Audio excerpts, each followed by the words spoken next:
তো শুভ ষষ্ঠী, আজ হচ্ছে মহাষষ্ঠী। তো সকলে খুব মজা করো, খুব ভালোভাবে এই দুর্গাপুজো উৎসবটা কাটাও। তো চলো আজকে আমি কি শেয়ার করছি সেটাই তোমাদের দেখাচ্ছি। খুব সিম্পল রেসিপি। আর এটা হচ্ছে লোটে মাছের ঝুড়ো। তো প্রথমে কি করলাম, আলুটাকে একটু নুন আর হলুদ দিয়ে ভাজা ভাজা করে নিলাম।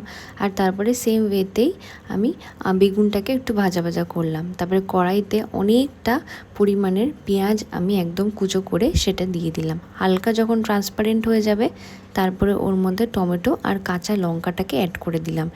এইখানে শিলে মা বেটে দিয়েছিল রসুন আর কাঁচা লঙ্কা আর শুকনো লঙ্কা, তো সেটা দিয়ে দিলাম।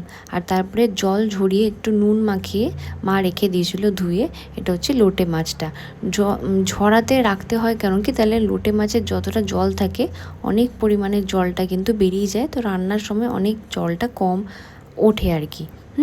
তো ওর মধ্যে আমি গুঁড়ো স্পাইসেস যেমনি হলুদ আর লঙ্কার গুঁড়োটাই অ্যাড করেছি, নুনটা কিন্তু এখন অ্যাড করিনি। নুন অ্যাড করলে জলটা কিন্তু আরও বেশি বেরিয়ে যাবে, তো সেটা শুকাতে অনেকটা সময় লাগবে। দেখো যখন জলটা অলমোস্ট বেরিয়ে গেল, লাস্টে কিন্তু আমি নুনটাকে অ্যাড করে ভালো করে মেলালাম। এবার ওর মধ্যে আমি বেগুনটাকে অ্যাড করে দিলাম, আর তারপরে আমি ওর মধ্যে যেটা আলু ভেজেছিলাম সেটাকে অ্যাড করে দিলাম। দিয়ে ভালো করে জিনিসটাকে মেলালাম। এবার এই কনসিস্টেন্সিতেই তোমরা খেতে পারো। আমরা আরেকটু ঝুড়ো করে খাই, সেটাই আমরা ভালোবাসি। তো ওই জন্য আমি আরেকটু গ্যাসের ফ্লেমটা হাই করে একদম নড়াতেই থাকছিলাম যাতে নিচে লেগে না যায়।